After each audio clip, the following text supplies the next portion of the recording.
It's interesting because one of the main themes, one of the main motivations for this course is that humans really want to know their own future. And I think that today we don't think about it quite as much. Sometimes because we don't like what our future looks like. We're talking about climate change and finance and epidemiology and things later in the course, and some of those, the predictions we make today are quite bad, and I think people don't want to think about them in their everyday life. But it almost seems like as if many, thousands of years ago, and maybe today still in the Ifa tradition, that people are more connected and that they really want to see through to this other world. One of the things that Jacob said I found very interesting was, in response to your question, is about who can see these kinds of patterns. Right. Not everybody can see them. You have to have all this training. Well, in the Mesoamerican case, what you have is a mythology, some stories that say, in the beginning, when human beings were created, they could see as well as the deities. They could all see everything, and they had this vision to penetrate to great distances. And then the gods, they didn't like this about human beings. So what they did was they created what is called like breath on a mirror. They breathed on the eyes of humans so that they could no longer see in this penetrating way. I feel that way sometimes. Yeah, I feel that way too. And therefore, what you need is people who have been through this training in order to do it. Now, the other thing that Jacob said, it was interesting, this idea of opening the door. Yeah. This opening the door. And the idea is the same. It's that you open the door of vision. You open the door of being able to see, just as you've opened the door to actually go into another place. And so what I'm talking about here is, getting back to my cosmic understanding of this, is that in Mesoamerica, in the beginning, you have this kind of paradise where things were really, and then there's a break. Some people were pushed out the door. They were made blind, and they're trying to get back in to be connection. Able to see, and they do it through these diviners and so forth. Let me give you one example. Sure. There may be a recitation that deals with particular verses that the diviner will have to recite when he comes out of the divination, house. That is where the diviner will undergo the last sets of rituals before he becomes a diviner. Now, this particular sets of verses are very dangerous in the sense that they are used to open the door, to open the gate. So the diviner will recite that, and before he enters his room after coming out of the divination house. It is the same type of poems that are also recited in ritual context to make difficult deliveries.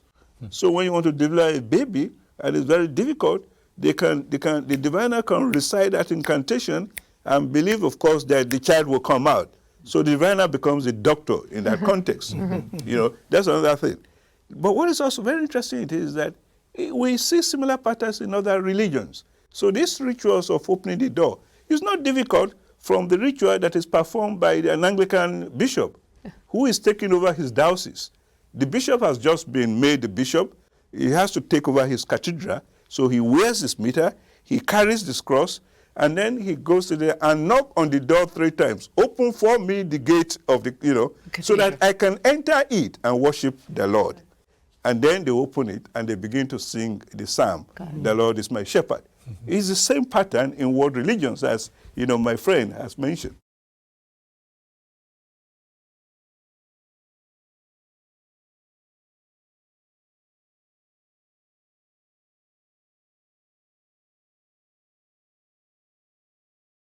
From what I understand about the different systems that you're experts on and that I'm only vaguely familiar with, some of them are more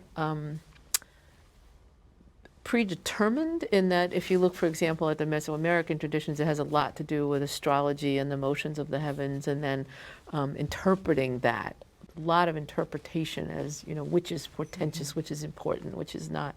And then the systems that both of you are familiar with seem more related to human actions, and then trying to interpret those, the results of those actions as meaningful in this more cosmological context, but that it's not a direct phenomenon that's kind of going to repeat itself, and then you have to read something into it. What happens, at least in the Mesoamerican tradition, is that a series of ritual activities are created of which divination is one, this interpretation, which is designed to bring people into some collaboration with, to some synchronicity with these patterns of cosmological important power.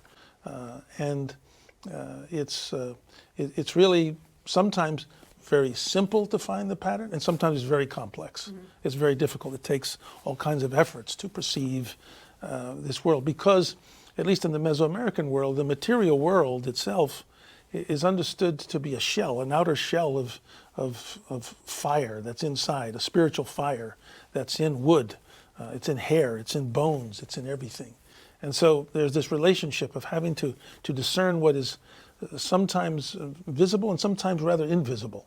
And it seems to me that it really becomes the role of the human diviner or of the dreamer to be able to perceive this relationship between the unseen that shows itself often in a scene object, but it has to be interpreted as to what is its purpose and how does that fit with the larger process. I think as we currently understand the evolution of divination in the Chinese context, that was a process of interpretation and divination that that developed out of other forms. And so what the oracle bone divination that I've done some work on doesn't seem to be precisely that sort of engagement with the unknown, but it then becomes replaced by, and particularly in common usage, the type of divination practice that it then feeds into the I Ching and other texts that are interpreted by individuals as ways in which to understand the natural world and how that reflects the cosmos and so forth. The process of divination in performance in Yoruba society and Yoruba culture, in Ifa divination, clearly supports a number of issues that both of you have raised. First of all, it is assumed that we live in a highly complex world. And the cosmos, of course, is defined in such a way that it's a troubling place. There are three tiers. You have the first tier, which is heaven, the abode of the gods and the supreme God. And then you have the world in which we are in, called Aye. And then you have the underworld, the place of the ancestors, and so on. The three are connected in the sense that you can move from one to the other, but the world, the earth itself, is the most turbulent part. That is the abode of humans. And that is why, in fact, divination is so important, because we really don't understand what is going on there. So now the diviners are enjoying, through their training, to use this process to help individuals and the society to be able to interpret events as they happen, and to, beyond that, to be able to prescribe the appropriate rituals for carrying out sacrifices that will bring order into the universe. So diviners, Babalawos, the diviners are interpreters of tradition. They're interpreters of culture. They're also interpreters of events in the world. It's assumed that these events are not known to us. We don't have the visible eyes to be able to see what is going on. And hence, Ifa has to be consulted to unravel to us what we do not know.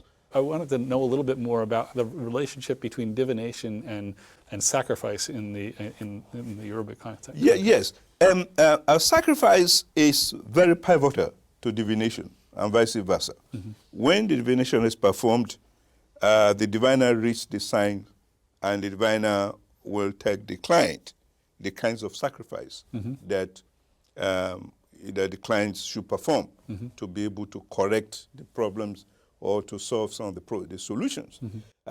It varies from, a simple sacrifice of, just say, you take a cola nut and throw it out, or give a shoe, a gift, or you take a rooster and you kill it and put it at the road junction for the gods to, to take.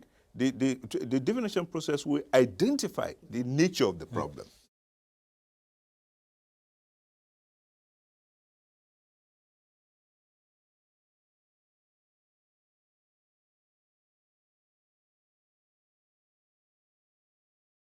So welcome to our PredictionX conversation, everyone. And we have a wide range of expertise around the table today.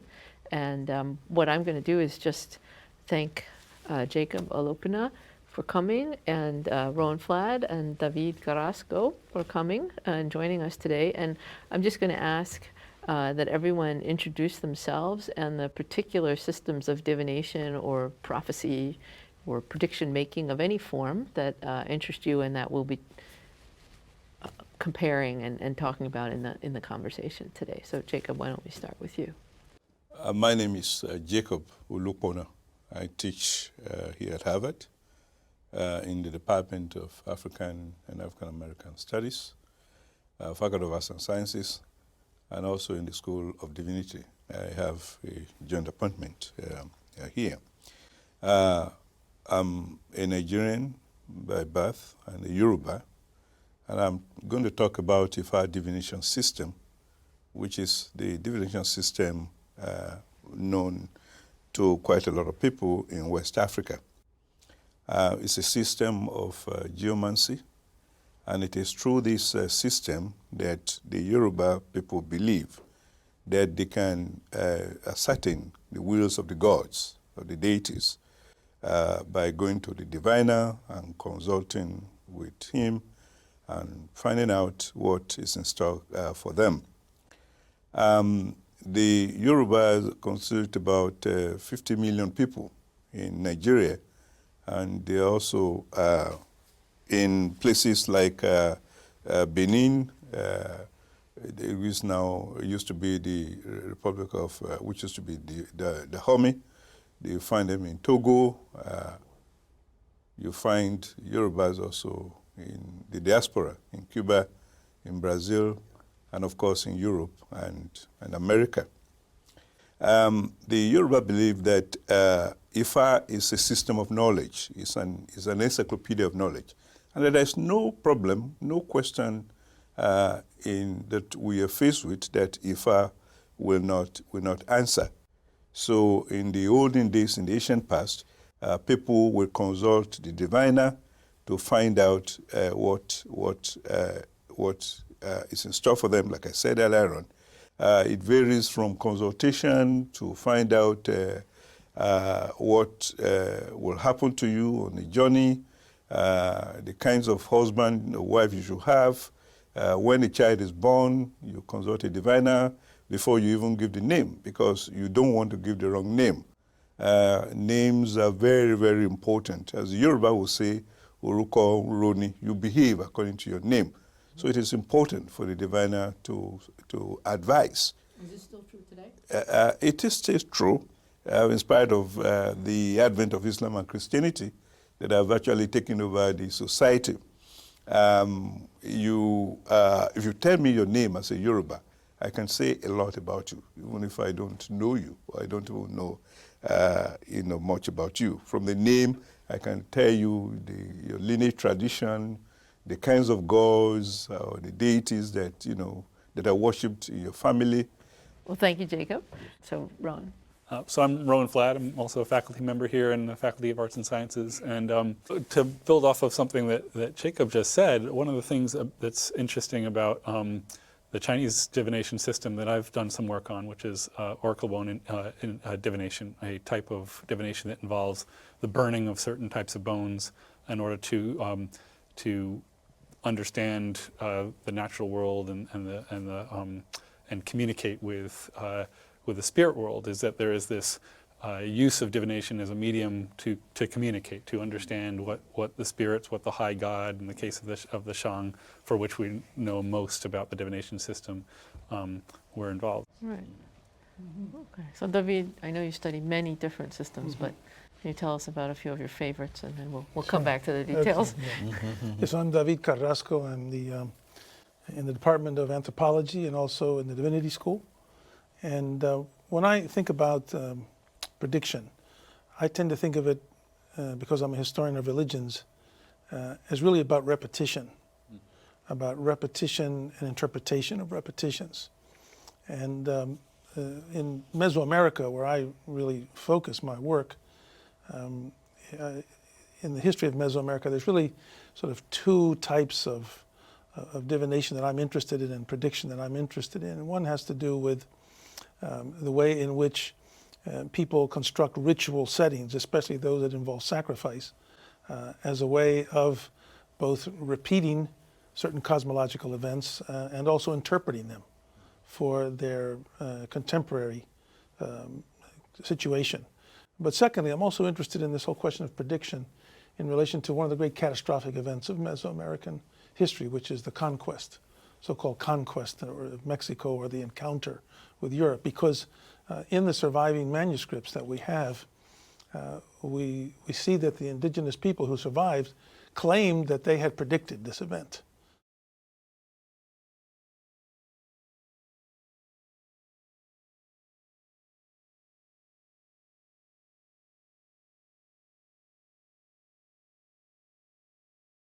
All of these examples are very down to the individual. You know, they're very like in the population, what do you do if you have a toothache, et cetera. Whereas my familiarity with the Mesoamerican situation is that it's much more of a grand tradition, and that may just be my misunderstanding. Well, it's what does the king do if he has a toothache? Right, not yeah. what So does family else do. David, illuminate me, please. Yeah.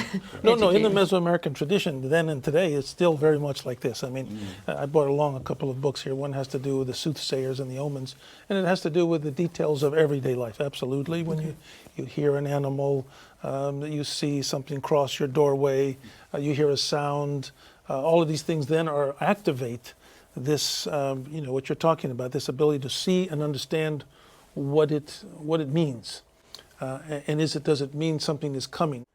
And so is it, what Rowan suggested a minute ago, is that the reason that I associate sacrifices with big grand events is because the ones you read about in these books are when the king had a toothache or something like that. So, but are you saying then that everyday people I don't want to lump all of Mesoamerica into one society, but in various Mesoamerican societies, you would consult diviners in the same way, All the in a time. kind of everyday practice? The same thing. These soothsayers and diviners, they're in the neighborhoods. They're all around. Right.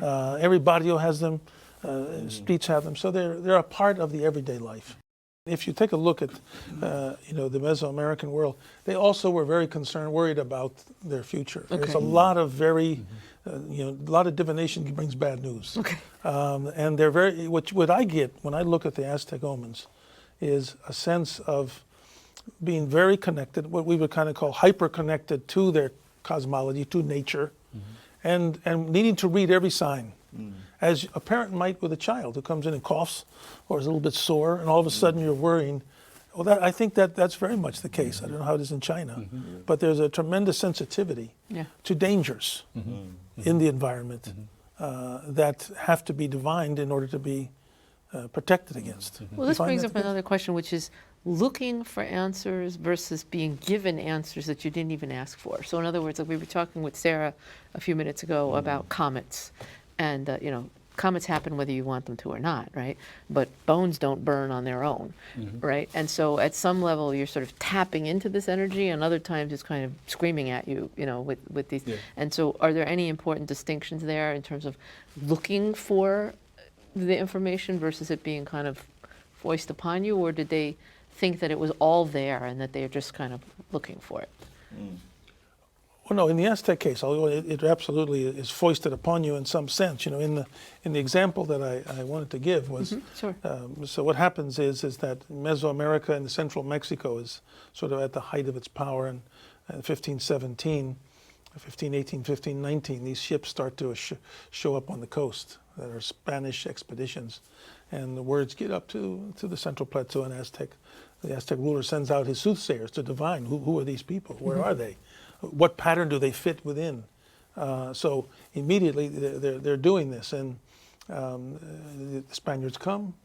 The War of Conquest takes place, where the Spaniards are helped by, 80% of the Spanish army is other Indian communities. Anyway, what happens is when the Spanish priests come into the Valley of Mexico 10 years later and they start to interview these people, they say, "Oh, look, 10 years before the Spaniards came," in answer to your question, there were all kinds of signs in the universe that we didn't want to see that came smashing into us. Okay. And there was a comet.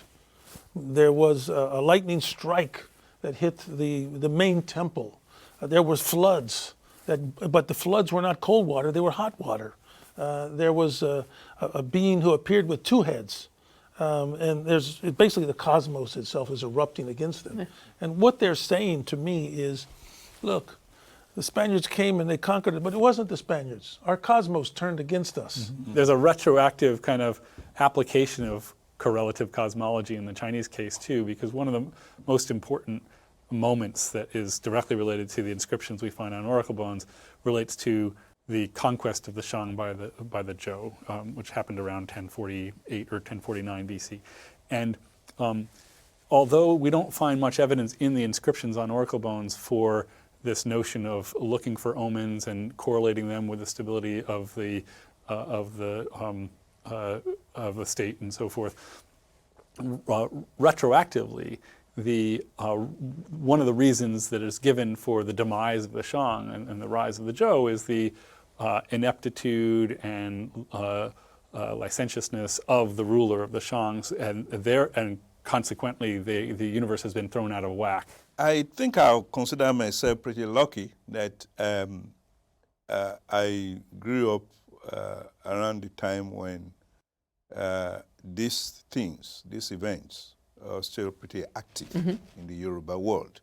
In the 50s and 60s, at a time when there's a thunder strike, someone is dead, the diviners or the devotees of the gods are there to take care of the dead. And of course, they're given it different meanings and interpretation, and the diviner will have to determine actually what happened, why he died, what he or she stole, and then they make the right sacrifices.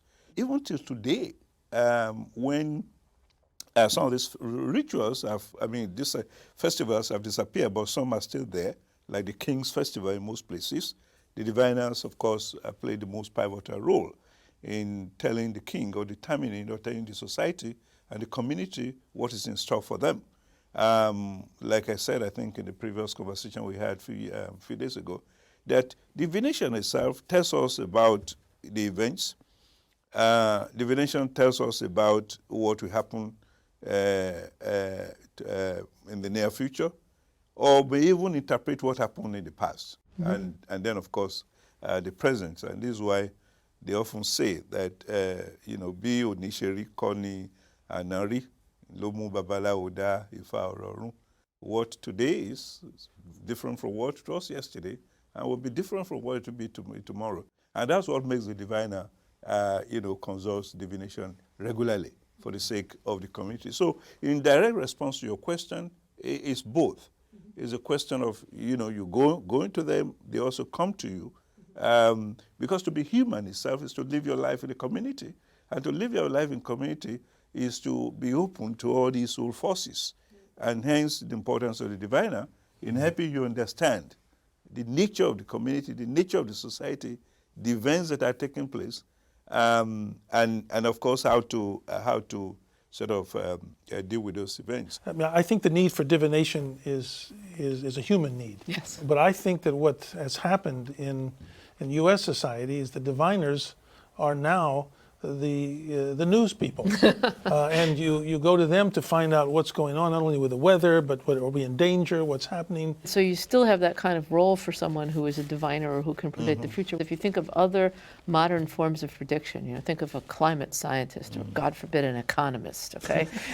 Those people are not consulted on a daily basis, Right. Sort of how should I live my life? I think that our rulers certainly They do. I mean, do, they're and they don't- consulting yeah, I know. both the newscasters who are talking with talking heads who are interpreting the politics of the day and the economists who are No, regularly the politicians spouting do listen to the economists. Yeah. Regular Make people do comments. too. Actually, that's true. I mean, if you think about whether or not to decide on a big purchase, you are listening to the economists in terms of My how the financial future of planner the next economy.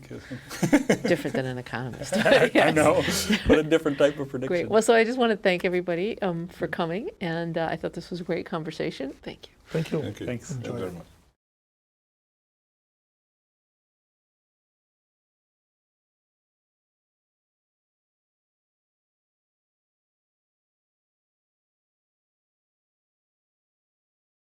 welcome to our conversation here about ancient prediction systems. And I'm glad that we've been joined today both by you, Sarah Schechner, who's going to tell us about omens from the skies and comets and people's interpretations of what was going on in the heavens in the Greek and Roman times, and maybe more.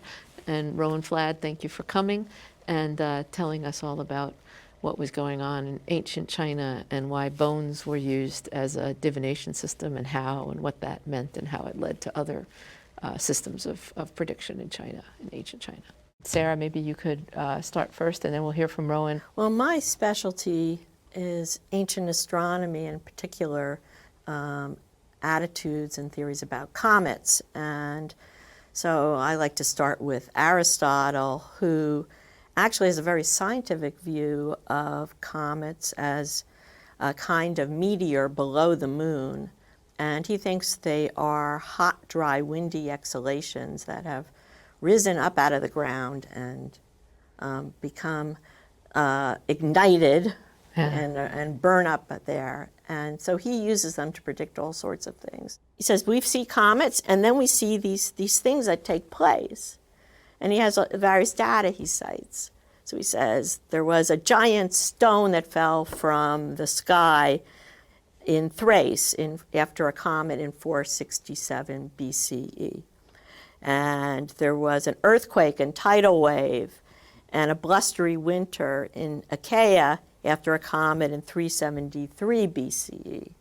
So he says, okay, these things all have the same cause. The comet, as it goes up in the air and it's burning, it's going to dry out the air, it's going to cause winds. Winds can pick up a stone and drop them.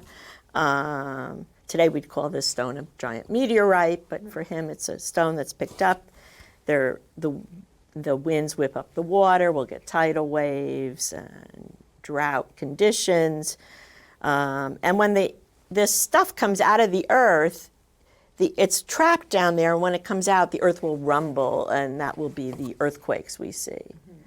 So the comet isn't causing these things, but it's a sign of them, like a meteorological sign, such as today we might say mercury rising and falling in a barometer isn't causing the weather, but it's related.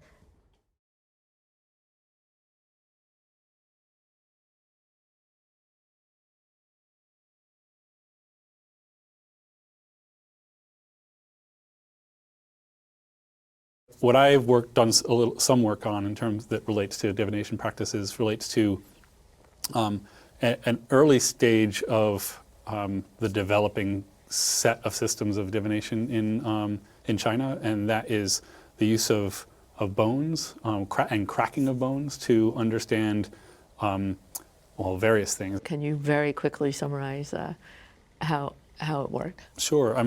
We don't exactly know is the simple summary. But how you think it may have worked. They would have taken the bone, whether it would be, if it was a scapula like this one, they first flatten it by removing the spine and then cutting other parts off to make a flat area. If it's a plastron like this, it's already pretty flat.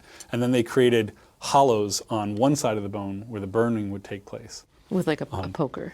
With a chisel. A chisel and perhaps drills. Yeah.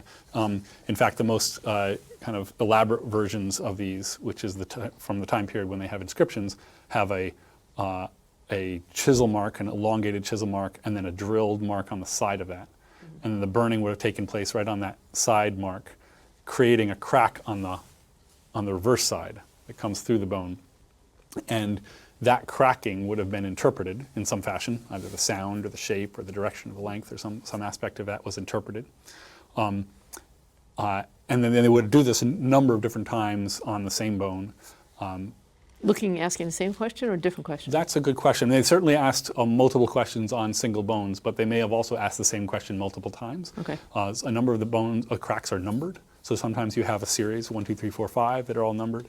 But they may be associated with one inscription. So it's. If they don't like the answer the first time, right. Do they keep asking? Well, but the comets could also mean that more than one thing, like all of these atmospheric effects were going to be foretold essentially by the existence of the comet, even though it wasn't causing them, right? So, Right. so it's not crazy, even with a sort of scientific approach, to think, right, that one thing can mean many things are going to happen. Right. Or you can ask many questions of the same phenomena. Can ask Yeah. it in different ways Right. or Right. what have you. And then, they would wait and something would happen. And then they would come back in and inscribe the bone. So there was some sort of record keeping as well that allowed the practitioners to remember, presumably, which bone had been used for which divination, keep that somewhere in an archive, and then inscribe it with an inscription that includes the date when this happened, who it was that was responsible for the divination, what it was that the charge was about, and what the prognostication had been, and then in the most complete cases, what the result was. Whether the divination was correct, essentially. We know most about what the divination was used for from a period in Chinese history called the Shang Dynasty, during which the first inscriptions of any sort that can be interpreted are known from China, and those come from bones that were used in divination practices. The so-called oracle bone inscriptions are the first records we have from China, and they mostly deal with divination topics and various attempts by the leaders of the Shang state, particularly the king and immediate associates, to interpret a variety of things. Some that have to do with the weather, some that relate to choices that have to be made by the king concerning attacks on other polities. And there's been some argument over the years about how to understand the way in which the phrases are constructed on the oracle bones, because they can be interpreted as questions, and often you have both a positive and negative version of the statement on the bone. But others have argued that it's not really appropriate to think of them as questions per se, but rather as attempts to influence the outcome by making the positive statement the one which you're really desiring to be the case, and then there's a negative version of that. Just in case? Well, it reflects a parallelism or a symmetry that then becomes particularly evident both in in some of the bones that are used. So they use turtle plastrons like this one, which are naturally symmetrical, and then they have the inscriptions that are on one side, and then the positive inscription will be on one side, and the negative ones on the other. And so that symmetry is one of the reasons why turtle plastrons become a preferred medium for inscriptions over other types of bones, is that they're flat, like the ox scapula that were also used. So they're naturally this flat? Yeah, that's an amazing. unadulterated Yeah, bone, essentially. Well, it's got some of the dermal plate. This is the removed. bottom of the This is the turtle. bottom. It's like the Right, breastplate of a Just- turtle. yeah. So they didn't use the carapace. They just used the plastron, and they're flat, and they have this symmetrical division in them, and so they're very conducive to all these things. And then that symmetry then feeds into, according to some, into the kind of yin-yang oppositions that are part of the cosmological system that develops some of these correlative components, and much later than when we have oracles. And what bone year inscriptions. did they start this practice? So the bones with inscriptions on them date to about 1250 to about 1000 BC. But the practice starts much earlier than that. So you find the burned bones? We in- find burn bones to about roughly 3000 BC, give or take. The earliest bones are not very well dated. And then the practice kind of picks up steams and it's highly varied early on and then becomes more kind of systematized.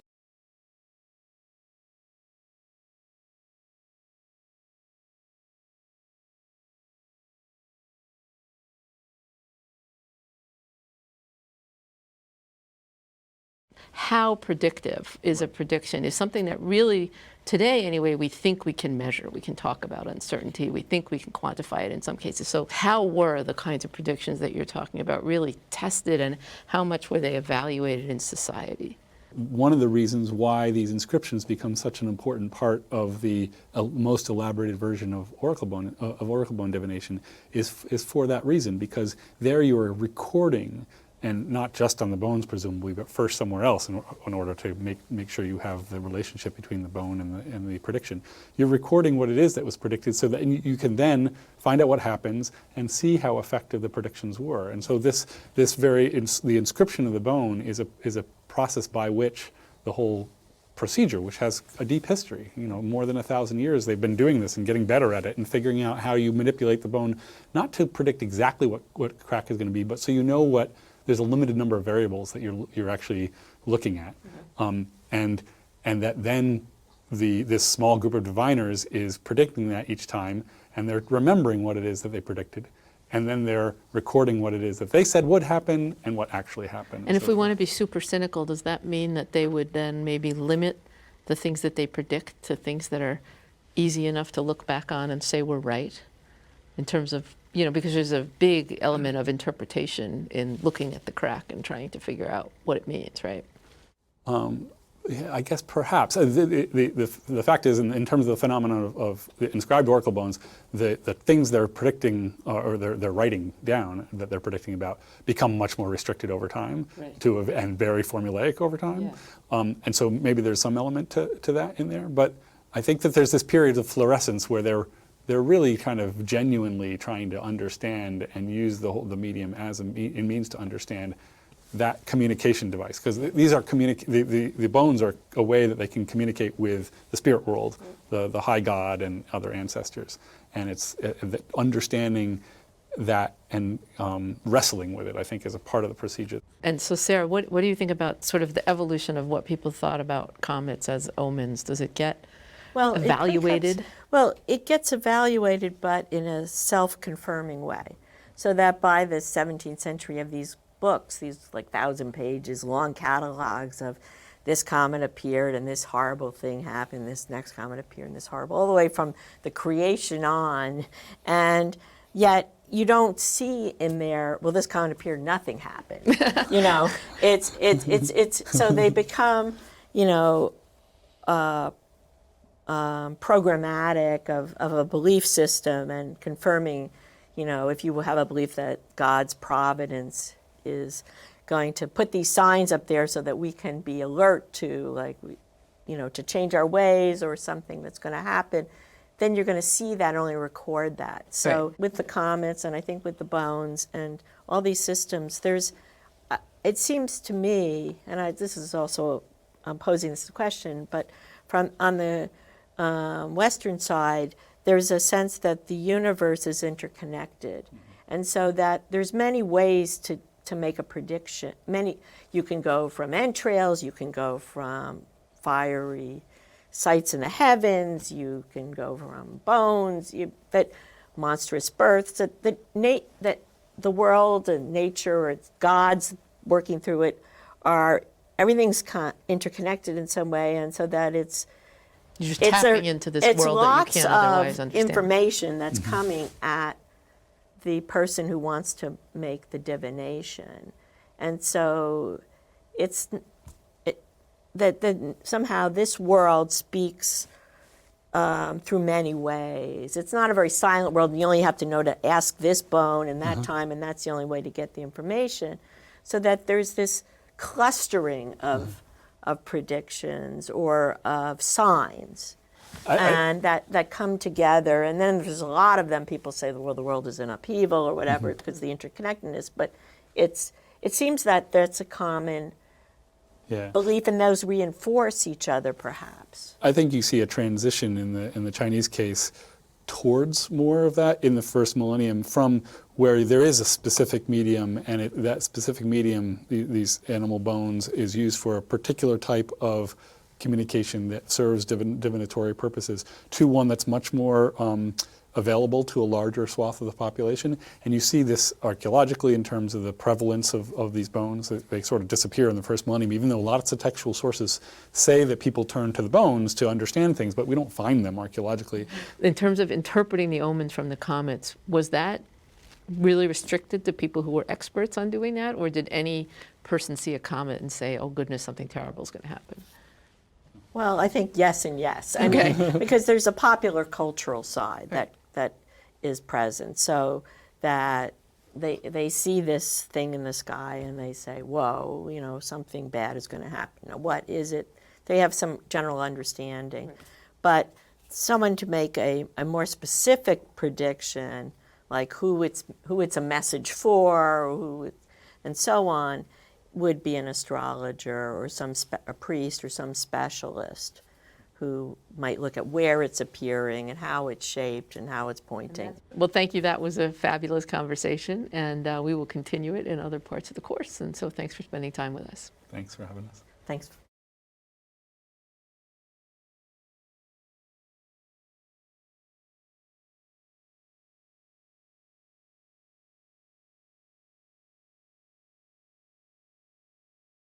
You were discussing how comets can be used, even the same comet or different comets, but the same idea by different people to mean different things. Well, I think it goes back to that there's a social function in divination, and that, and any kind of astrology, and that, you know, we live in an uncertain world. People have questions, whether should they make this trip, should they plant this crop, should they marry this person, should they kill off the king, whatever it is.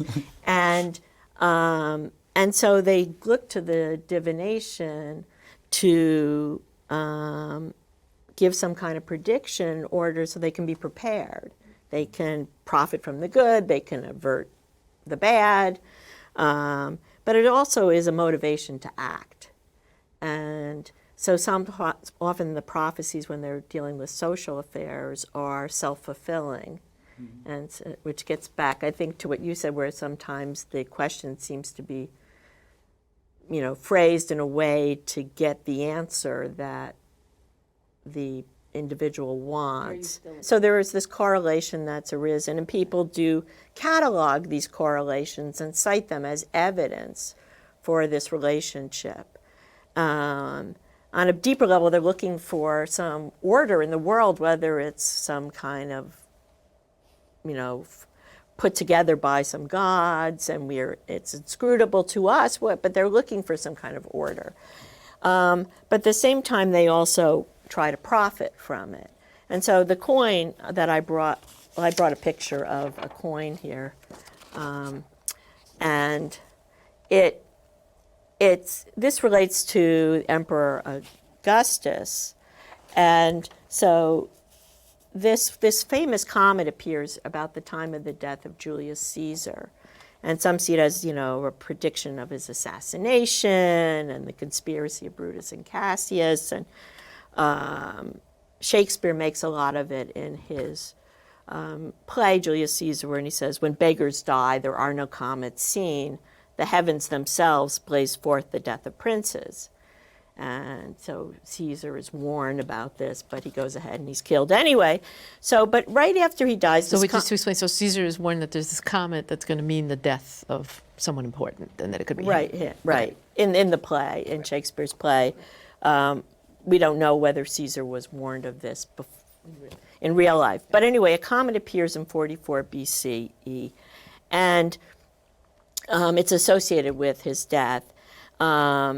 And the common people believe it's a sign that Caesar's soul has been received among the gods. It's gone up into the sky, and there it is, like a new star.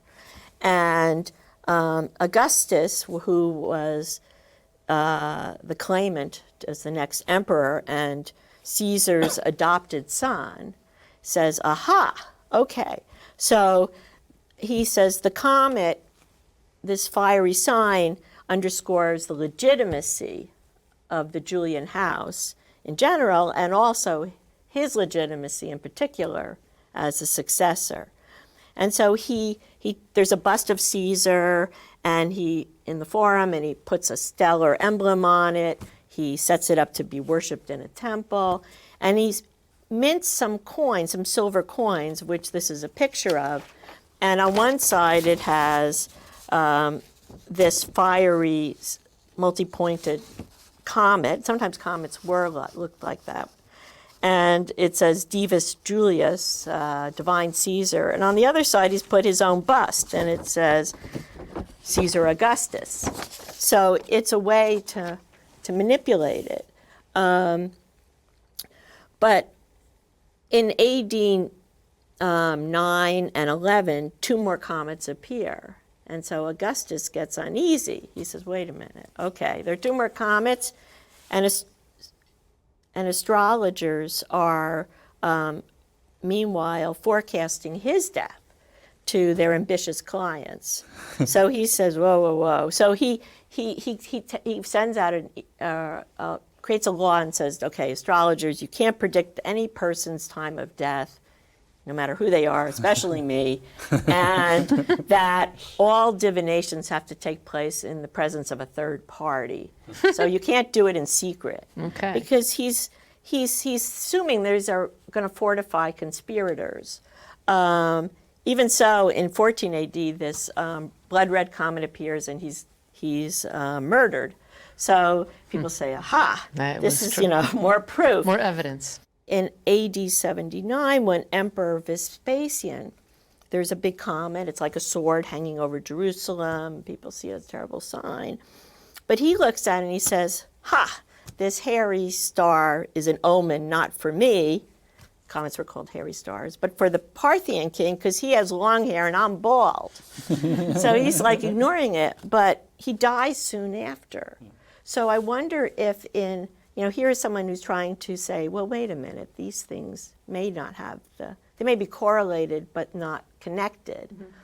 And do you find he then dies, so it's like the proof is still to others like he was misguided, but do you have evidence of things like that in the Chinese oracle tradition?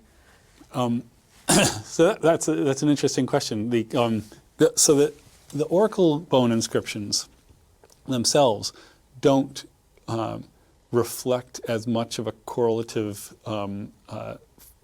ethos or philosophy or cosmology as we see develop in later textual contexts, textual sources, where there's much more of a kind of an explicit reflection on how certain types of natural phenomena, natural omens, may relate to goings on in the real world, and this gets wrapped up into kind of Confucian ideology and how the need for maintaining stability in society requires that people buy into very strict understandings of hierarchy and who should be listened to by who and so forth, and that's what how you keep the world in balance, and you avoid these kind of omens that portend something about imbalance.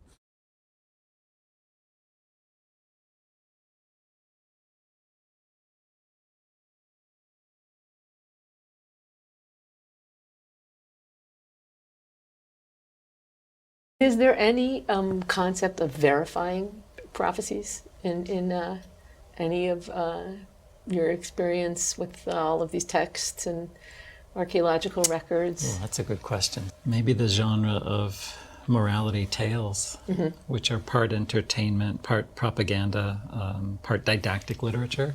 So someone's going down the wrong path, and yes, he gets it in the end, or someone committing adultery, and so maybe by example, by similarity. Someone else comes in and creates a little wax crocodile and says, next time you see these people committing adultery, toss this crocodile into the lake and it's going to grow up and become a real crocodile, and it does, and it bites the guy and takes him off, and that's the end of his. So there's a verification for the wrong type of behavior, I suppose. Okay. Just add water. Grows naturally. Yeah, there are. There's things you can buy in like little gift shops. I don't think they turn into biting crocodiles.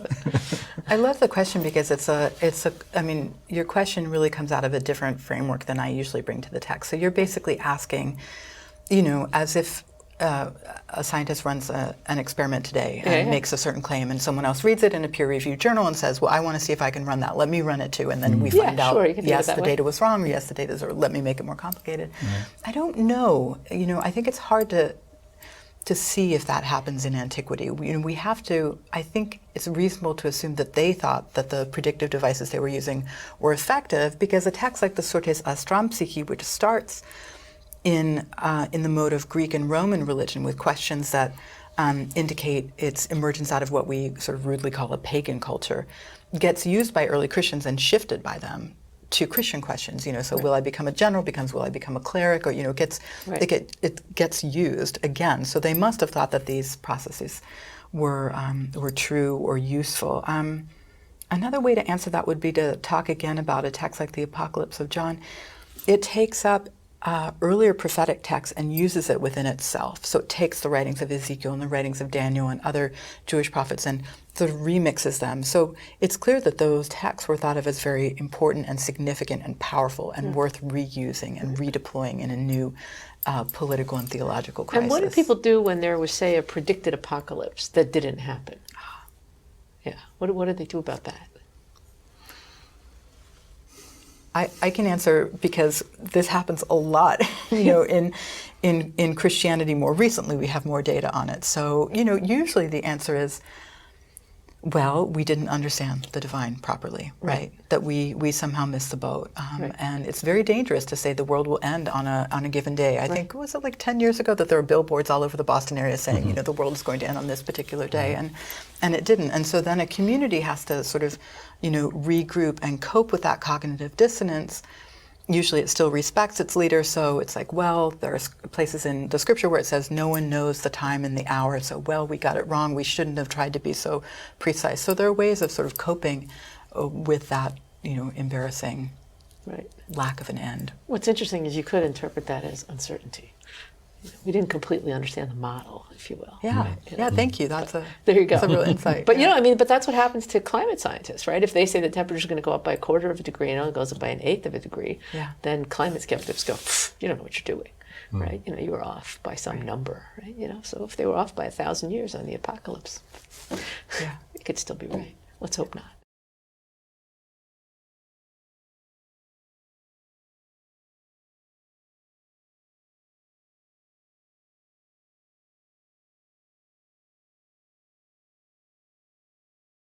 So in talking with a lot of people about the different forms of prediction in the ancient world, the questions seem to be very constant. What's going to happen in my life? What's going to happen to my children?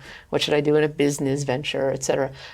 But there are sort of a variety of modes that people use. And so the one where you kind of try to directly ask the god a question is very popular, or a god a question. Then there's also processes where you're essentially doing something that is apparently random on purpose, but then hoping that the god is controlling it. So maybe opening a book to a random page is something like that, but then there's still somebody interpreting it. What would you say is kind of the balance between looking for signs in nature, just kind of the way it is, and then kind of doing things, practices where you're kind of manipulating randomness in some way to try to look for an answer as if some supernatural power can control the answer? I'd say on the random side, for board games and dice rolling and things like that, the Egyptians do have some games such as Senet, which means passing, but that's for passing through the netherworld. So it was kind of a board game where you roll dice and you advance, and it was stages along the netherworld. Is it just for fun? Or? It has a religious mortuary significance, so you might be surprised to see the deceased on a tomb wall represented playing Senet, and you think, wow, if you're just having fun, what are you doing in this mortuary context? Right. So it definitely has a religious mortuary but not resurrection overtone. Aspect. But not in the sense I'm just looking at what the random solutions might be. Okay. I think other texts that might talk about dreams, and if you see yourself doing this, it's a good thing. If you see yourself doing that, it's a bad thing. That might be a little bit more what you're getting at. Yeah. In much earlier periods before this, oracles and predictions and statues and nodding gods and things come on, the Egyptians do have something called letters to the dead, which is maybe a little bit more random. Yeah. So in the Old Kingdom and a little bit later, they're actually inscribing notes on sherds of pottery or pieces of papyrus, leaving it up in the tomb of a deceased relative, and saying things like, what did I ever do to you? Why are you making my life miserable? Please intercede for me. So in that case, though, they're still hoping for a very positive and definite outcome. Okay. Someone is sick, someone has been mistreated, and they think that nasty auntie has got it in for them, or deceased spouse is harboring a grudge from the other side. I think the question you're asking is a little bit hard for me to answer because it involves us creating a taxonomy that I don't think ancient people would have necessarily thought about, but it's a really useful thought experiment. So when I think about the ancient period, not just early Christians, but those they lived among, Greek and Roman religions or Jews, I think about maybe there are 4 kinds of practices that I would consider. And the first fits along that random question. And so one example of that would be a lot oracle like that at Kremna, where you would cast astragaloi sheep knuckles, and you would consult this stele, this inscription that's in the town square. You might be thinking a question like, should I go on this sailing trip for business? And throw your dice, we could say, and then you would look it up, and it might say something like, Nemesis says you will have no failure, and so then you sort of get some information. Another would be consulting oracles, and one of the hard things, probably Peter, for your time period and for mine, is we often don't know what happened. We'll have fragments of inscriptions or fragments of text, but trying to reconstruct the lived religion or the lived practices is really difficult. But we can imagine that in the case of a sortition book, that someone is going to a consultant. The conversation probably was a form of, a consultation, precisely, that the person didn't just come with a question and get the answer, that there was some back and forth between the ritual expert and the person. And that back and forth may have had a kind of therapeutic purpose. I'm worried about my marriage, I'm worried about my business, I'm worried about my relationship with the God, and then there would be some sort of seemingly randomized answer that would come out of the book to the person.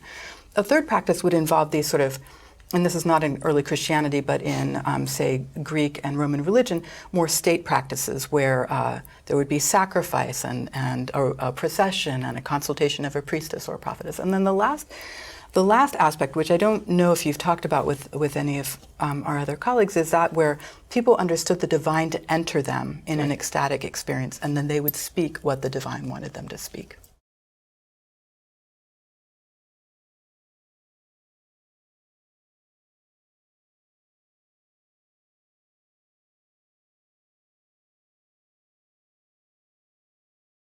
The person who does the interpretation of what this oracle god is saying, who is that person typically? Does that person have other jobs? Like, is that person just a priest and does some divination, or is that a specialist, or how specialized is this profession? They are priests, yeah. Okay. Servant of the god is the way you say priest in Egyptian. And so they had a multitude of functions, and this was probably one of them.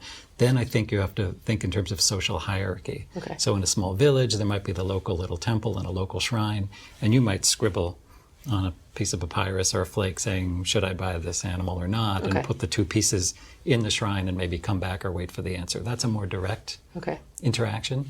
If it's the great state god Amun-Re coming out of his statue from the glorious Karnak temple at Thebes, and there are thousands of people on either side cheering, and the bark comes out, do you have access? Do you get that close? Does the chief priest who's leading the procession, who says the interpretation, is he going to listen to you, or is it only high officials and notables that get up that close and can ask their question? Right.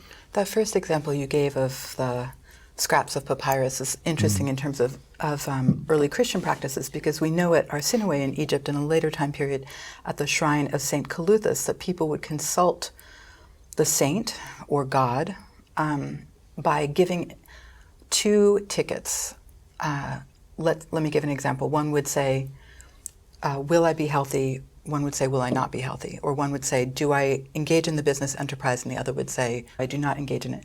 And you would receive back whatever one the right answer was the right answer. Yeah. So they had a sort of, you had asked about yes, no, they had a sort of binary process. You do get that binary choice going all the way back. So there are earlier texts where there's an argument, someone bought livestock from someone else on the installment plan, and the dispute is, have you paid me in full, or no, you've ripped me off? And so there are two pieces of this papyrus that say, yes, he's paid full in the installment plan, no problem here. And the other says, no, he hasn't, we've got to go into this. And you put that in front, and which one is the god going to? It's really interesting, because it does seem that that's a theme. This kind of binary yes-no question is completely a theme. And then if you think about today, right? I mean, just think about, in your own personal experience. I'm not asking you to be scholars of ancient anything right now, right? But when you think about predictions, do you really think about yes-no questions? Lottery tickets, for example? Lottery tickets? It's usually a no. Usually there's a lot of no, but when you think about, should I go on one itinerary or the other for a trip or something like that?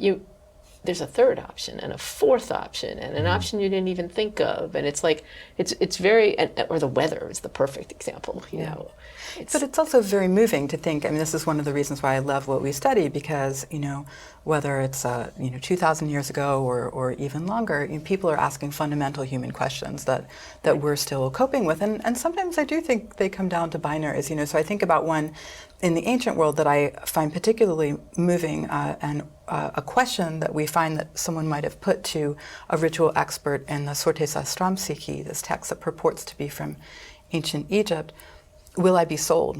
Will I be sold into slavery? Right? I mean, that's a, there are many forms of slavery, but that's a really painful yes/no question. Will the baby live? Right. That's a really painful yes/no question in many ways. So I agree with you that it can be more complicated. I wonder if levels of privilege add to the complexity, move you away from the binary into multiple options. But it just seemed that the devices that we've heard about are usually asked yes/no questions. Well, let me make that complex by referring to a really complicated text. But first, let me say that I think part of the difficulty is that we don't know the life setting of the use of these binaries. And so it's very possible that there's a yes/no moment, but that there's a vast amount of conversation with the ritual expert, or further contextualization of that problem, or question that the person first brings, to predict their future. What we might call an appeal. An appeal, or discussion. or a therapy session, right? Yeah. Some sort of consultation. And I also do think, when we look at mortality rates in the ancient world, and we do have some evidence from papyri from Egypt, the question of whether you live or die, up to age 5, Big as one. even today, is a really huge one. So that is a sort of interesting yes/no issue from antiquity. But when most people think about early Christian prophecy, they're probably thinking about a text like the Apocalypse of John or Revelation, which is in no way a simple text. It's incredibly complicated, right? John says that he's in this ecstasy and that the heavens open, and he sees visions of horsemen, he sees visions of a lake of fire. A text like that creates this incredible theater and poetry that's both violent and compelling and hopeful and full of destruction. And people today still don't know how to interpret it. But in some ways, these prophetic texts from the ancient world still have legs in terms of being, for various religious communities, predictive devices or ways of understanding paths in the present.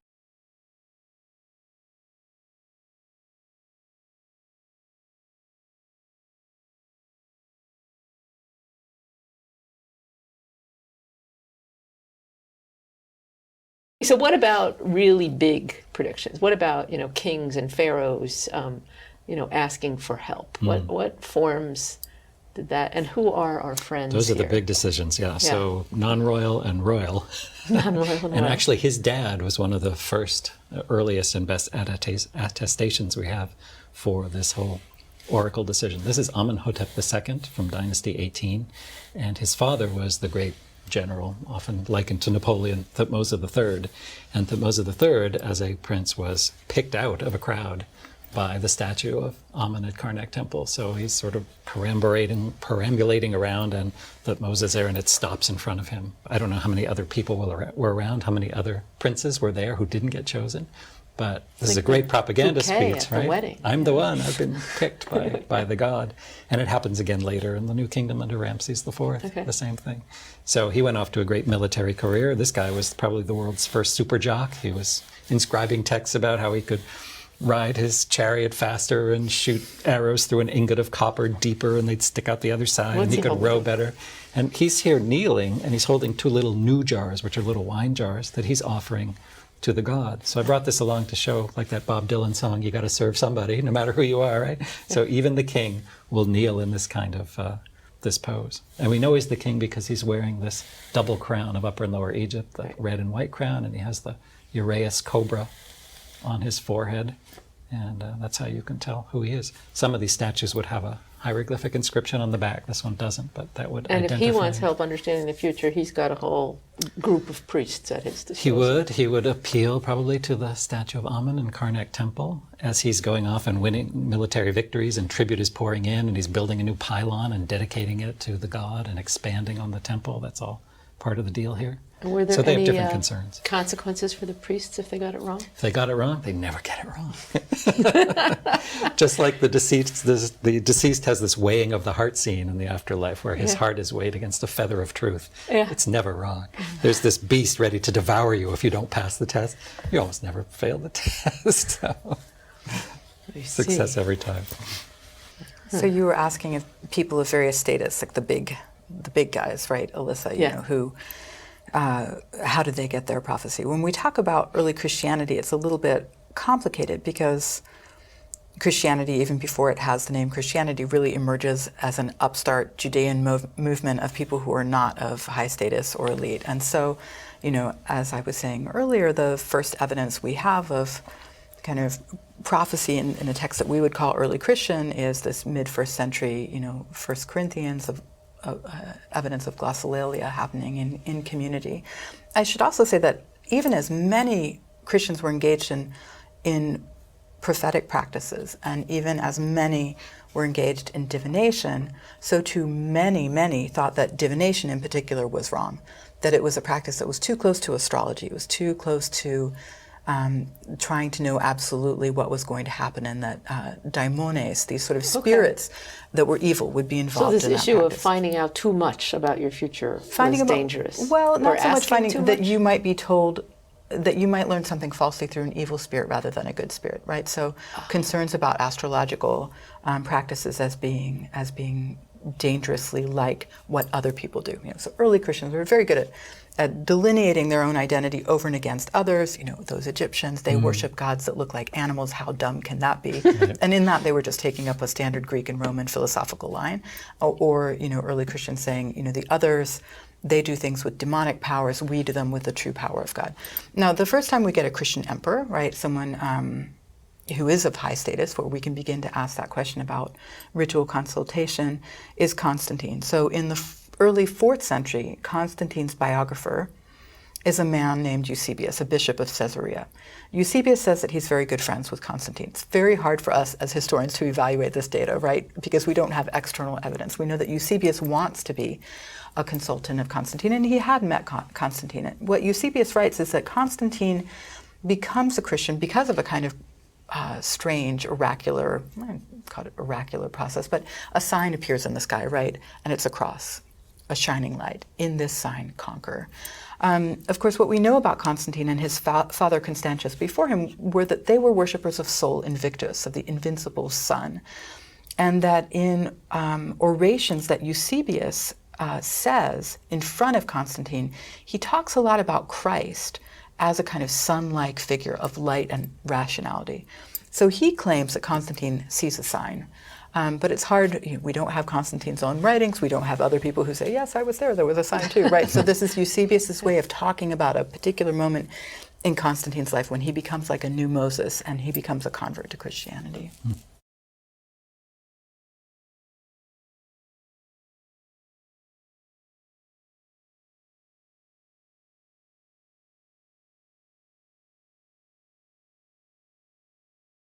Did the Egyptians think that if they couldn't figure something out, they just weren't trying hard enough, or that the gods didn't want them to know? Well, there are definitely things that are knowable and then other things that are unknowable. Right. I might go back to maybe one genre of Egyptian text that speaks to this, and that would be the medical papyri. Okay. Because there you get what for us is a really confusing blend, but not for the Egyptians, where you have a mixture of scientific analysis and diagnosis. You've got head trauma, you've got the brain exposed or something, and it will either say, here's what you should do, compress it or try to stop the bleeding or whatever.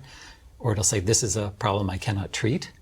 But then just as often you'll get, mix some blood of this animal with the urine of that animal and stir it 3 times and pour it into a cup and administer it. And so a strange blend of what we would call hard-headed science and diagnosis and logical procedure with mumbo-jumbo and spells and all kinds of weird mixtures and potions that probably aren't going to do Then anything. again, I have a friend The who's an Egyptians don't see that anesthesiologist disconnect. who tells me that a lot of anesthesia is pretty It's much the same thing. is that. Yes. We're doomed. But nobody knows how it actually That's works. the scariest thing I've learned lately. I'm sorry. But yeah. Yeah, so I think, one of the interesting things for me as a historian, or what I imagine that scientists experience as well, is that we all have this longing to know more, Right. and then we all have what I hope is a bit of a humility that we will never know Right. absolutely. And for those of us who are historians, that humility is very strictly dictated by the kind of fragments of evidence that we find in the ancient world. We'll never know everything that we want to know. Our knowledge will never approximate the full. So I can say that among early Christians or other people engaged in the religions of late antiquity, many of them yearned to know God, and they asked, and they yearned for God's own knowledge, right? And the very story of creation as it got used by early Christians, was a way of thinking through what is it that humans should know. Because the story of creation, as it's recorded in Genesis 2 in particular, not so much in Genesis 1, says that Adam and Eve ate from the knowledge, the tree of the knowledge of good and evil in the garden. And it was that moment that separated them from God, right? That desire to know everything that God knew. And that some early Christian texts even sort of write on that and interpret it in various ways to say that, God did not want humans to know. Perfect, yeah. And other early Christians say, God did. God did. They did the right thing by eating that apple. But everything since then has been a sort of downgrading or a fall. That it is only the forces of false gods that are trying to keep us from that complete knowledge. So you're asking a really interesting question that has to do with epistemology. How much did people in antiquity want to know, and what did they think they could know? And we know that some early Christians and some of other religions in the ancient world thought that there were moments when the divine broke into human order and human organization and provided a kind of knowledge that was external to the quote-unquote normal forms of knowledge that we can get. But I think that people in antiquity very much knew that there were ways of pursuing what we would think of as normal standard scientific modes of knowledge. They took a sea voyage. They described every port that they went around. They sat and observed the stars. They wrote down everything that they saw. They engaged in ritual, and they wrote down everything that they thought worked. But then there are these other moments which are highly contested in the record where someone says, God told me X, Y, Z, or I had a vision of ABC. And some people say, yes, wow, that is amazing, and that is true. And others say, well, how do we know that it wasn't Satan or some evil force, or that you're making it up in order to gain power? So we see that debate in the ancient world over the nature of knowledge itself, what kind of knowledge you can gain.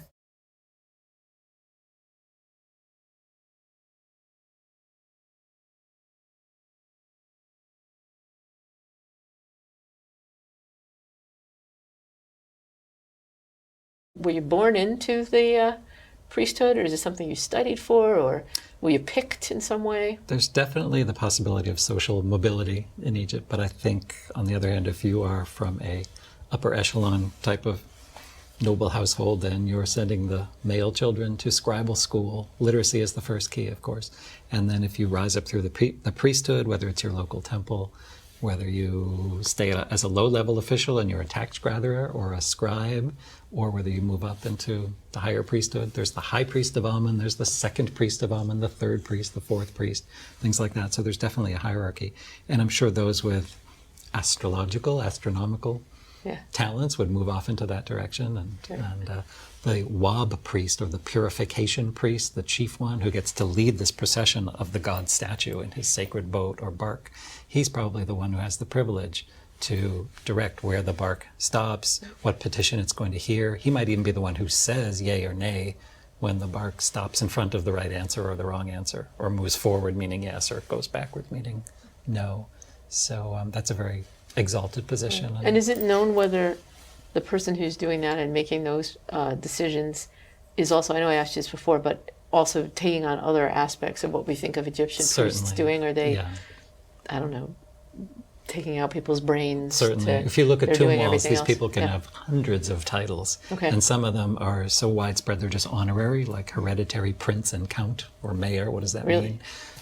Right down to overseer of manicurists, or chief of flautists, or tax gatherers, or fan bearer on the right-hand side of the king. Many of these titles at once. And they could also be priests of a certain god as well. And so, they were multitasking, absolutely.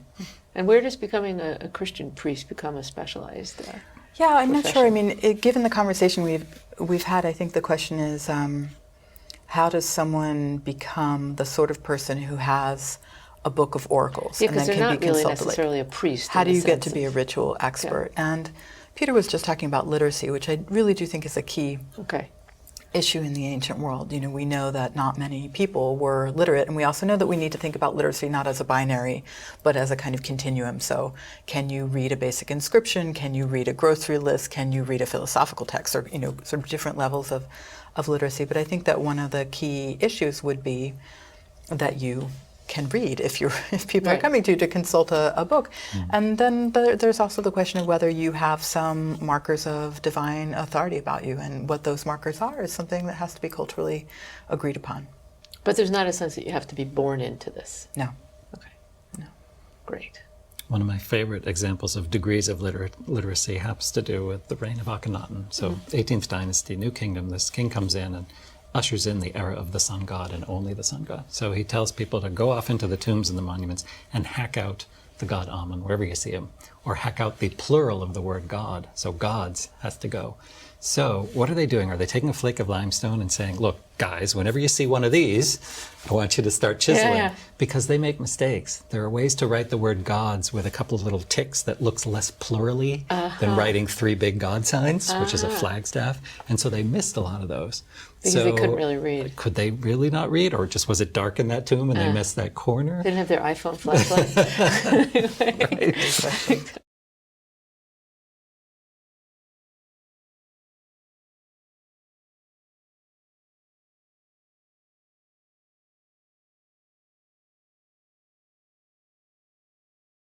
Is there any record of whether there was like a storytelling tradition where people, went around and orally spoke about these things and discussed them? Must have been. And whether there's a metric or thought couplets or songs or hymns as opposed to read text, I think there's certainly good likelihood of a lot of that. But you wonder about these classic tales that are repeated and reinscribed, and we have schoolboy texts and snippets and practice pieces, hundreds of them, and there are other stories that just survive in a single papyrus. So you're trying to judge how popular and widespread and ingrained into the culture they were.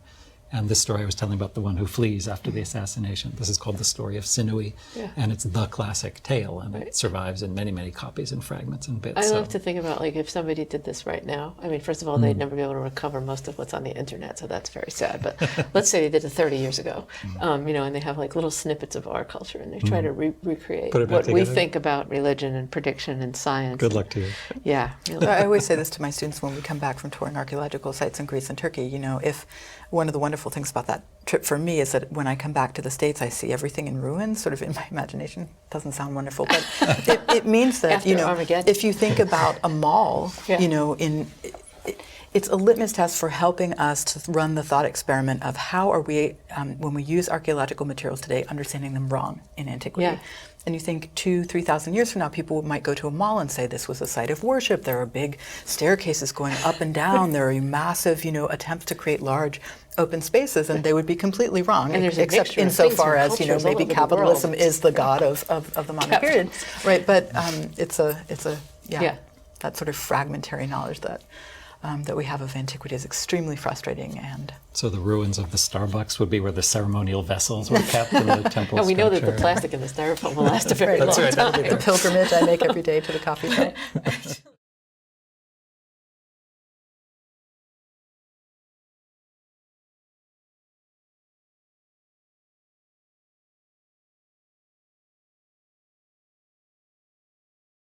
Roman times, for example, there was definitely still a concept that a lot of celestial phenomena had bad implications. But then there was also just the use of the stars as a clock, for example, or as a way to predict, phenomena like tides or floods or something like that. So can you just say a little bit about that? Sure. Well, the Egyptians were keen observers of not only nature but also the heavens, and so they could construct their calendar very precisely. There was a 360-day calendar, and then they had these 5 epigomenal days, they're called, to account for the last 5 days. They would look for the rising of Sirius, what they called the Sothic rising, and they would start various rituals and years that way. They have constellations and names for them, and on several tombs there are wonderful astronomical ceilings where you see the constellations painted on there, not only New Kingdom private tombs, but also royal tombs as well. And so it plays a tremendous role. There is a pendant or sort of aegis found in the tomb of Tutankhamun that has a scarab and some wings and other kinds of inlays, and I think the central stone of the scarab is actually a meteoric stone that was found. So that must have had all kinds of wonderful powers and brought in there and set into the centerpiece of this. And then in some military texts of various pharaohs, they would say they went out and they saw this shooting star and it landed in this particular place, or indicated where the campaign should happen, or that victory was coming. And so there are events like that. To pick up with what Peter just said about affiliating kingship with stars, that's important. You think about Augustus's mausoleum, and it's oriented in some way so that the obelisk in front of his mausoleum points at it, I think it is, at a certain time of year on his birthday or something. We'd have to go check. But there's an understanding that celestial events are connected with these great figures. And so, too, with the story that we find in the Gospel of Matthew, the idea that a star came in the east and that these magi, magicians basically from the east, come because of this astronomical event, knowing that it's predicting something significant. We also have early Christian texts that are very against that kind of predictive activity. And we have texts from the Roman world where really the role of geographer, astronomer, and astrologer is sort of mixed, again, in a figure like Claudius Ptolemy, who's able to look at the stars, talk about their movements, look at the Earth, talk about its topography. But then he also makes connections. If you're from a certain region of the world, you're governed by certain constellations, which are governed by certain gods, and so you innately have certain, what we might call racial characteristics that are built into your people. So there you see, I think, a confluence that certainly a modern day astronomer would find deeply disturbing, and in fact, many Roman historians try to, tend to play down the more what we would think of as problematic or superstitious aspects of those. Well, but we writers. do talk. I mean, when you say geographer, we do talk later in the course about the important role of astronomy in navigation, and that was important.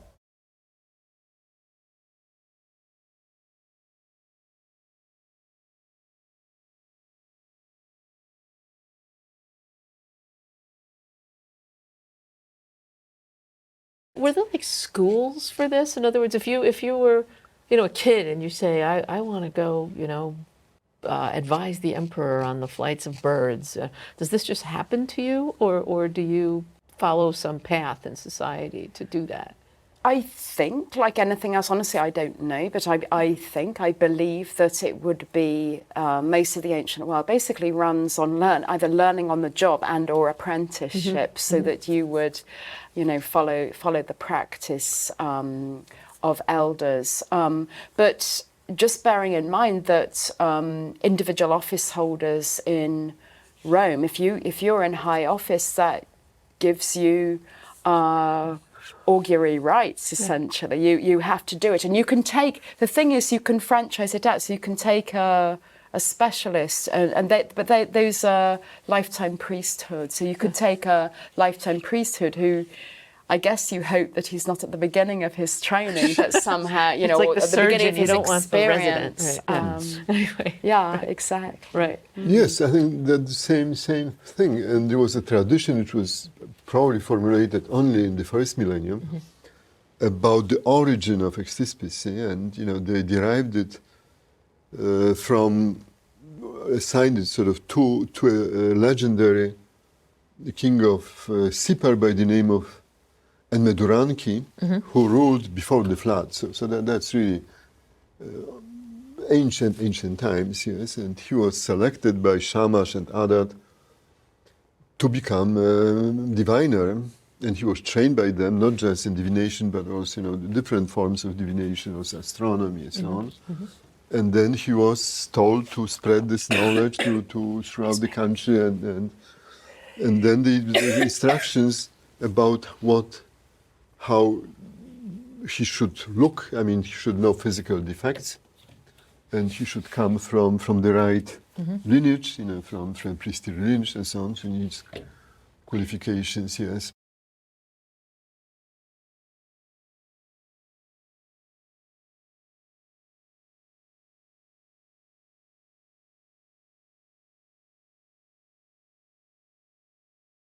So if you're saying, a weird birth in Umbria means something about the particular Roman general or somebody, how did they collect a lot of records, and was it somebody's job to go back and analyze, who's the good predictor or what are the good predictors? So that's really interesting. So stuff happens, and the basically it's the responsibility of the College of Priests to bring it to the Senate, and the Senate often has very long discussions about what the meaning of this or that is, and that's again coming back to what we were talking about a bit earlier on about the onus is on us as human beings to sort of work it through, and the Senate were, although they had they were charged with religious matters, they were essentially generally highly educated amateurs, and they had to make the judgment call. It was a little bit, I suppose, like being the jury on a trial, as we've inherited that from the... Or our current Senate trying to decide what to do about climate change. Maybe, exactly, Yes. that's right. And that, so there could be quite heated processes of working out, A, whether to take it seriously at all, and B, what it actually meant. And, you know, going back to the modern analogy, did they have this idea of multiple experts, you know, giving them information and they different could do. testimony? And yeah.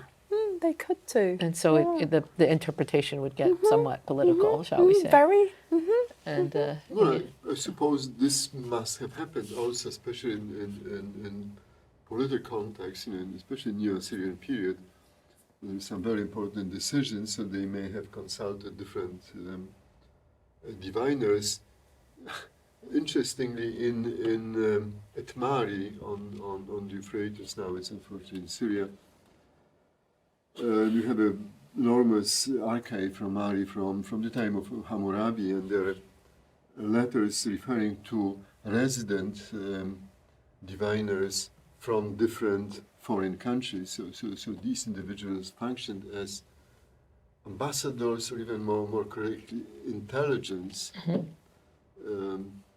officers. I got it. So Hammurabi had his haruspices working in Mari, and they instruct and try to stay together with the diviners of the king of Mari to get some insight. to see what they can learn, yeah. That's right, yes.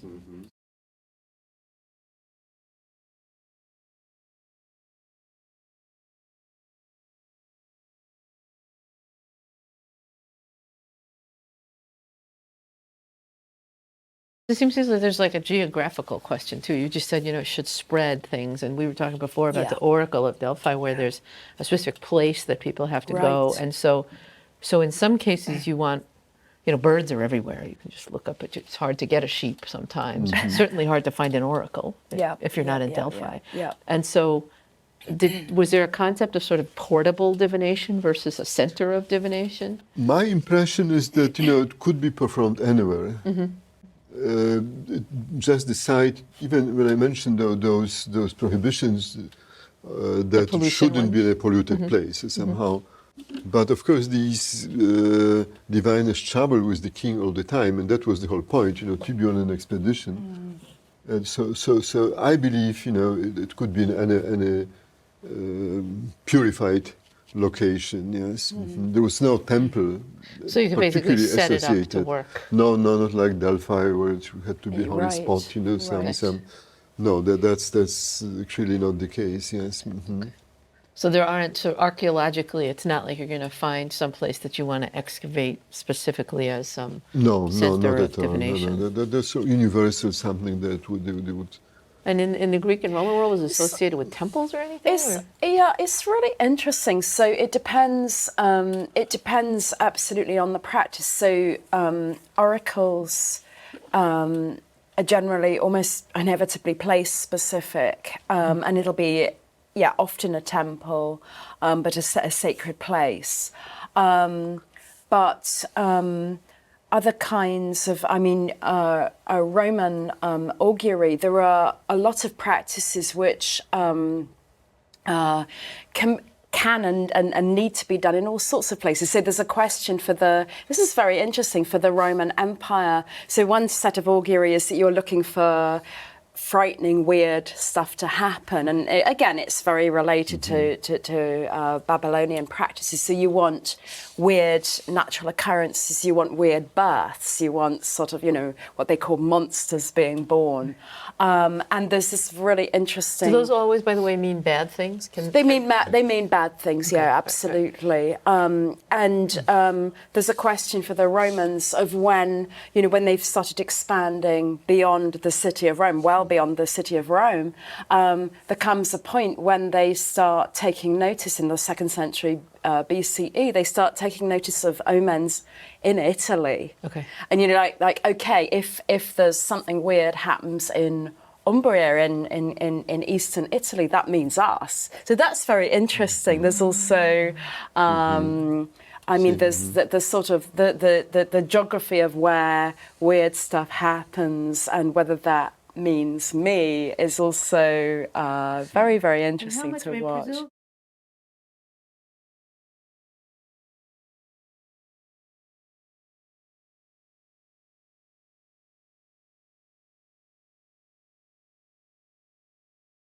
What kind of event in life, do you know, would be sort of the worst sign or the best sign? In other words, what was sort of commonly taken as really important? Quite a lot of the things that that we've inherited as popular superstitions. It's Friday the 13th. It's today. yes, I've forgotten. Oh my But since I was goodness. born on the 13th, I think 13th you were is a born lucky on my number. Oh, there we go. There we go. So actually,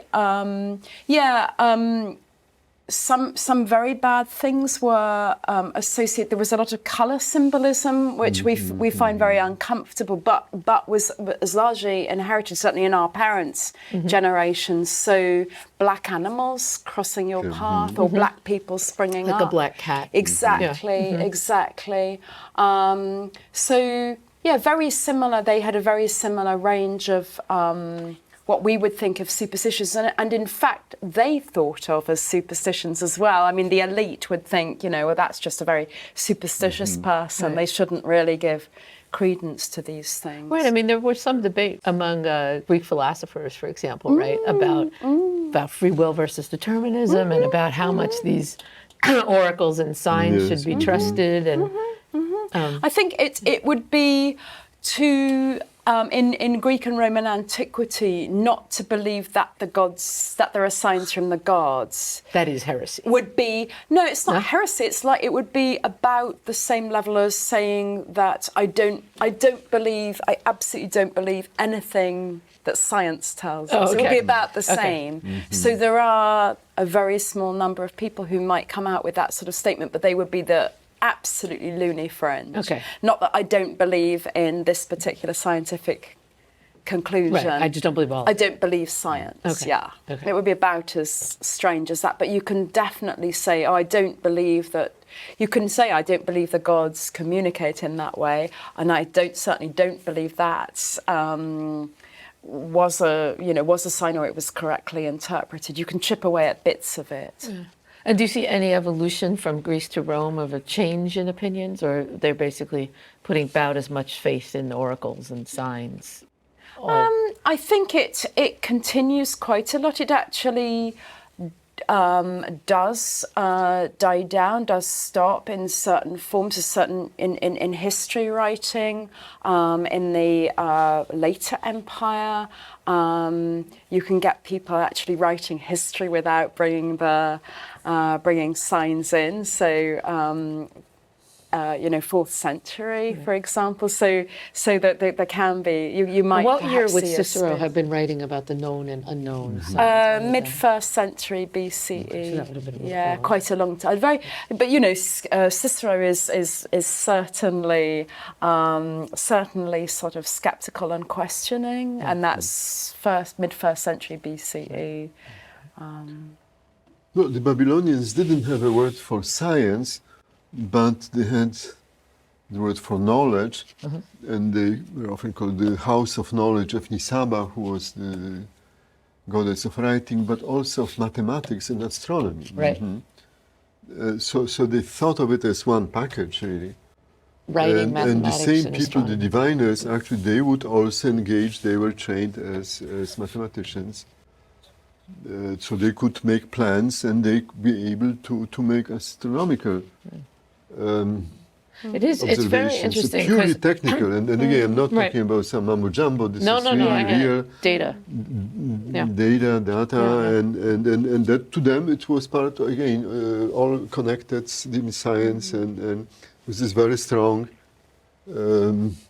divine sort of foundation, yes. I think that's going to be something interesting for the And students in divine the course theory to sort do. of, behind it, sort of how it. Right, to put yourself in that mindset, or the mindset where not believing Absolutely. in supernatural gods is like not Yeah. believing in science. Yeah.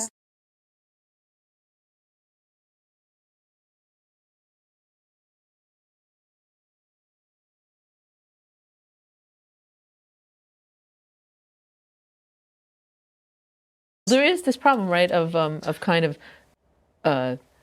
that there are things that can be interpreted as omens all the time, and there are questions you can ask all the time. And again, this came up with comets, right? If comets are supposed to be a sign of something, and there just are a lot of comets, and then there are a lot of wars, and sometimes people win and sometimes people lose, then you know, which comet meant you were going to win and which comet meant you were going to lose, right?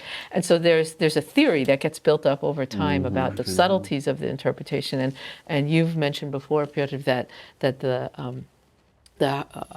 system of using sheep, all of those systems eventually led to a completely theoretical system. That's right. Only in those late Assyrian queries that in addition they make all kinds of stipulations of the elements that should be omitted by sort of ignored by the deity in making prediction. Various kinds of, for example, pollutions, which may, for example, if the place where the stispicy is to be performed was accidentally polluted by some impure person.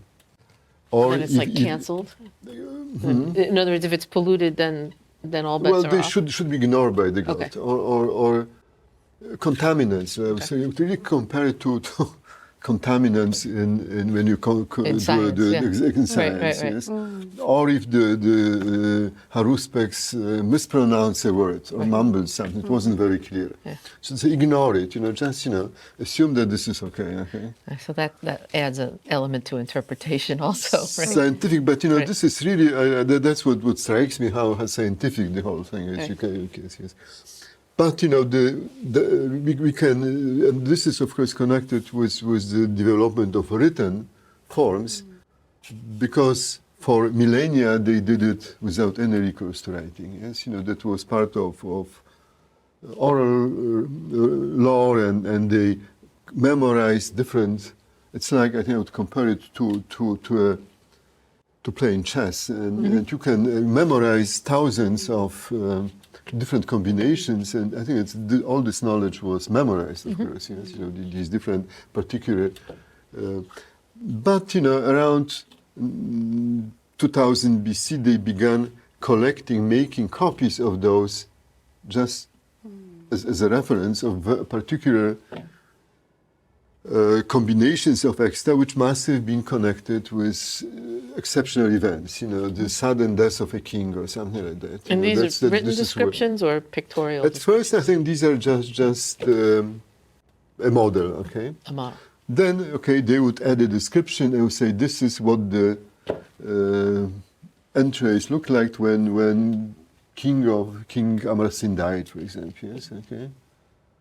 So this would be probably the second stage, and then they still use a clay model, but change it into sort of extrapolate in the way when a king dies, okay, the liver should look like this, okay, but it's still yet a specific case. Finally, they disregard, sort of those models, and they begin writing on tablets, and they would say, if such and such a feature occurs in the ancients, then a king will die. Okay. And from now on, and so this may have been, this one model this one omen may have referred to a real occurrence, yes, real historical event in the real configuration of extra, yes. But now it becomes possible to generate completely artificial omens, okay? Because, if there was, for example, a gate on the left side of the liver, yes? That's a feature of the liver. The feature of the liver, or it was like a geography, and like a little town, and the soldiers, and so you saw it, okay? So if there is a guard or a finger for another, is there a finger on the left side, which probably would be bad because left is bad, yes. So then you could create an opposite omen if there is a finger on the right side of the same feature, okay. Then you can multiply the number of figures. If there are 2 or 3 or 4 or 5 fingers, sometimes they go up to 10, okay. And then numbers again would have lucky and unlucky meaning, yes. So you could, with this you could create already 20 new omens, yes. So you no longer need to go and kill any sheep, yes. You just sit at home and speculate and create all these omens, yes. It reminds me of a story of in physics where people collected, or astronomy, people collected a lot of data about the stars and about the heavens, and then eventually people like Kepler and Copernicus came along and started attaching math to this data and being able to predict things from data, and then people like Newton came along and said, no, I don't even need any data, I can derive equations that are going to tell me the future if I just put in hypothetical inputs.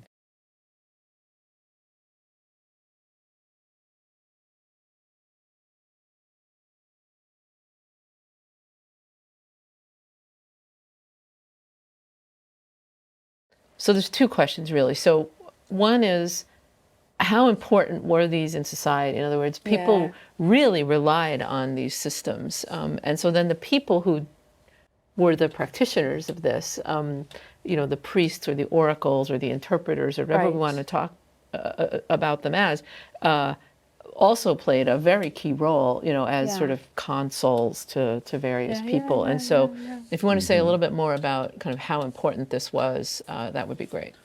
Well, I think extispecie, as far as you can tell, it was something very exclusive. Again, we do not have enough evidence to judge it, but since you had to use a couple of sheep for that, it appears that it was limited to the elite, essentially, especially in the Neo-Assyrian period. In the Neo-Assyrian period, that is around 700 BC, I think that was it was practiced only at the royal court, perhaps, by the time. Would the common people have been aware of the practice and know what was going on? Probably, but also the same practitioner, the same Baru would perform other cheaper forms of extispecie. Okay. But one point worth mentioning here that divination actually involves two types of signs, and Cicero, of course, made this distinction.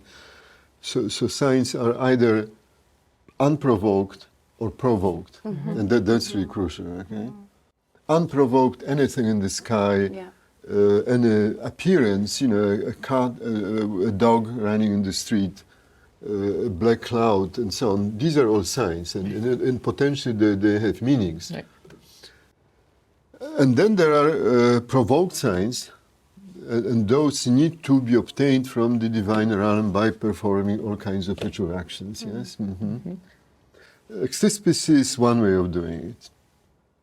Another more common would be to pour some oil into water. Okay, and based on the configurations, you can again predict future. Yes. There is also a practice you would also throw, I think, a flower on water. This seems to almost connect to the Delphi story. And we do.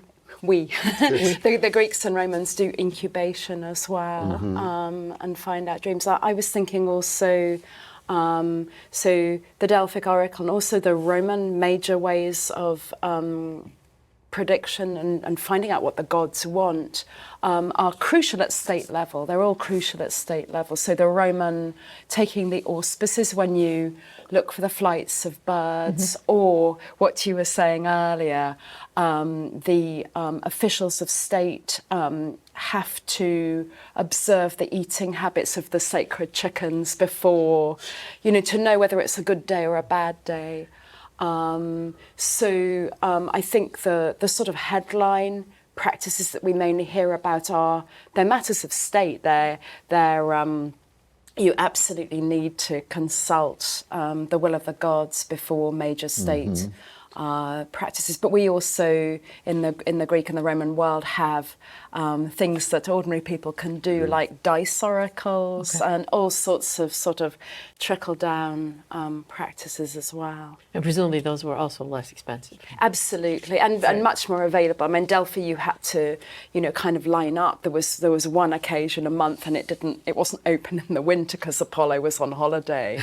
So there was a huge pressure on getting a slot and getting into line to have the response.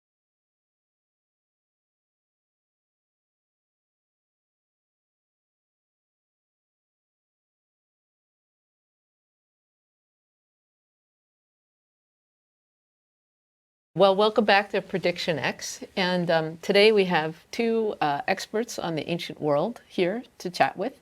And I think we'll start by letting them introduce themselves. And so maybe we'll start with Emma. Hi, I'm Emma Dench. I'm Professor of the Classics and History here at Harvard. Hi, I'm Piotr Steinkeller. I teach Assyriology and Ancient Mesopotamian History at Harvard. Piotr is particularly an expert on things that have to do with sheep and ancient Mesopotamia. And so if you could, can you just describe pretty quickly what the systems that you're going to be telling us more about are like? Yes, well, I'll be talking about divination or future prediction from the entrails of sacrificial animals, and that's something that was specialty in Babylonia. Actually, these practices probably were then carried to the classical world. And I should probably start with telling you something about theoretical background. I believe that the Mesopotamian divination, like Ctesippe or Haruspice, as that's another word, was called. Do those two words mean exactly the same thing, or are they different? Exactly the same. Okay. As I understand, Haruspice means seeing the extra. Yes, that's right. And Baru in Akkadian means exactly the same, the one who sees, who can analyze the extra or entrails. So I would suggest that Mesopotamian divination had a very strong theoretical background, which explain how the foreknowledge of future can be obtained from the divine realm. And I think there are two essential points behind this theory. First, that the future or future days, as they described it, were born and incubated in the netherworld. The second point is that the sun god, who's sort of in charge of Xtispici, when he passes through the netherworld during a night, then he comes into contact with future days. Therefore, he knows what will happen the next day.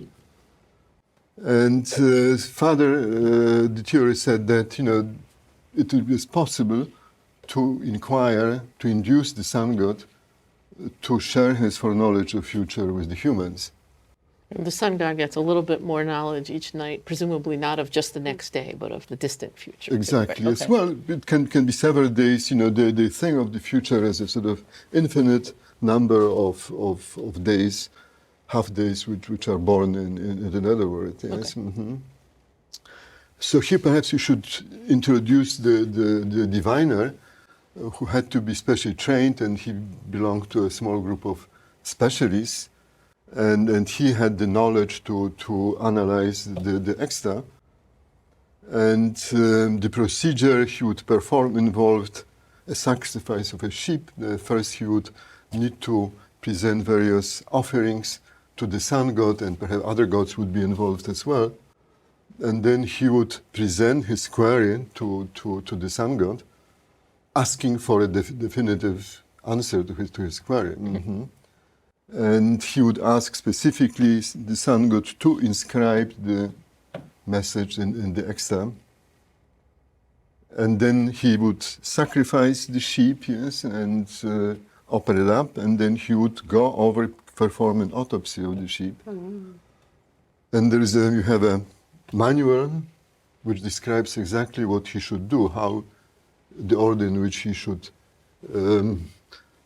examine the sheep, and it should be done first for the right side and for the left side, and then he would add up all the negative against all the positive features, and based on that, he would give a final verdict. As you may know, the Roman Empire was extraordinarily multi-ethnic, multicultural, and it's quite interesting that Babylonian seers or fake Babylonian seers are they're part of the environment of the Roman Empire because they bring alien wisdom. That's quite, there's a certain yes, mystery. it's quite Okay. interesting. And similarly, again, just picking up on what Piotr was saying earlier, the Romans essentially used Etruscan, they call them haruspices, to do haruspicy, which is exactly this science. And once again, the whole point was that they were foreign, that the Etruscans, were thought of as, they were ethnically, culturally different. And so they're actually in the service of the Romans. So that was just quite a nice connecting point. I thought that these practices carry on quite substantially and have a different value, if you like, because they're sort of foreign.